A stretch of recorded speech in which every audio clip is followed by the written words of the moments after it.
दोस्तों अगर आप किसी नंबर का डाटा हासिल करना चाहते हो तो फाइल डाउनलोड यूएस साइट को ओपन करें, 3 डॉट पे क्लिक करने के बाद आपने यहाँ पर सर्च ऑप्शन पर आ जाना। सर्च पे नंबर लिखते ही आपने करना है क्लिक और नीचे जाकर आपको क्लिक कर देना होगा सर्च पे। तो सर्च पे क्लिक करने के बाद आपके पास डाटा शो हो जाएगा। Thank you so much.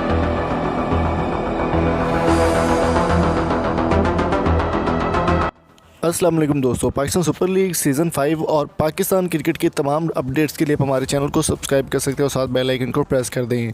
आज की वीडियो में हम बात करने वाले बहुत ही अहम मौजू पर, लेकिन उससे पहले मैं आपको बता दूं कि पीएसएल से रिलेटेड अगर आपको कोई भी बॉल टू बॉल अपडेट, कोई स्क्वाड चेंजेस या कोई भी इन्फॉर्मेशन चाहिए तो जल्दी से चैनल को सब्सक्राइब कर दें।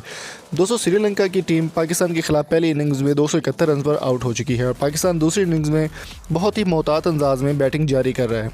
नेशनल स्टेडियम कराची में पाकिस्तान और श्रीलंका के दौरान दूसरा टेस्ट खेला जा रहा है। कौमी टीम पहले दिन टॉस जीतकर बैटिंग की और 191 रन पर आउट हो गई। दोस्तों आज के दिन पाकिस्तान के मायनाज बैट्समैन मोहम्मद अब्बास उन्होंने 4 विकेटों का शिकार किया। इसके अलावा शहीन शाह अफरीदी जो है उन्होंने 5 विकेटें हासिल की। 19 साल शहीन शाह अफरीदी पहली बार टेस्ट में उन्होंने ऐसा रिकॉर्ड अपने नाम किया जो कि कोई भी प्लेयर आज तक नहीं कर सका। शहीन शाह अफरीदी का कहना था कि होम ग्राउंड में इतनी अच्छी परफॉर्मेंस देने के लिए बहुत खुश हूँ और होम क्राउड के सामने बहुत खुशी फील होती है जब ऐसा कोई मामला बनता है। शहीन शाह अफरीदी ने आज के दिन एक ऐसा रिकॉर्ड कायम किया जो कि पहले कोई भी नहीं कर पाया। पहली बार उन्होंने टेस्ट में 5 विकेटें हासिल की हैं जो कि एक रिकॉर्ड भी बनता है शहीन शाह अफरीदी की जानिब से।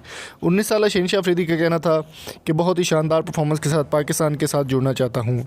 इसके अलावा मोहम्मद अब्बास ने भी बहुत शानदार कमबैक किया है और उन्होंने भी पहले ही मैच में पहली इनिंग में तकरीबन 4 विकेटें हासिल करते हुए बहुत ही शानदार परफॉर्मेंस दी।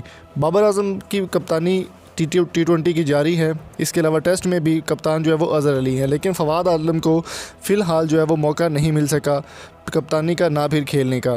मोहम्मद अब्बास का कहना था कि कम बैक करने के बाद बहुत खुश हूँ और इंशाल्लाह पाकिस्तान के लिए इसी तरह से परफॉर्म करता रहूँगा। तो दोस्तों उम्मीद करता हूँ ये आज की वीडियो आपको पसंद आई होगी। अगर आपको वीडियो अच्छी लगी तो चैनल को सब्सक्राइब ज़रूर कीजिएगा और साथ बेल आइकन को प्रेस कर दें। Thank you so much. मिलेंगे आपसे नेक्स्ट वीडियो में। अल्लाह हाफिज़।